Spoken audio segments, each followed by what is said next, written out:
Hey you, and welcome to this video where I will help you out how to close your Amazon account permanently. And for this we will search for Amazon Close Account on Google, and then from here we click on request the closure of your account and the deletion of your personal information. Then from here we click on close your Amazon account, and then you will see this page just right here. Then we scroll down, and then right here you need to choose the reason why you want to quit. So let's say I don't want to provide a reason. Now that's fine for now. Yes, I want to permanently close my Amazon account and delete my data. Fill that in, and then from now click on close my account.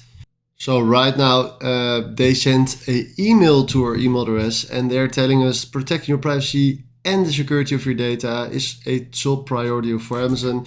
You will receive a confirmation link via mail or text message to verify your request to close your Amazon account and delete data. Please note this link will expire in 5 days. So after doing that, your account is permanently deleted on YouTube. So this is exactly how this works. If you found this video helpful, please consider subscribing and give this video a like. And then for now, thanks for watching.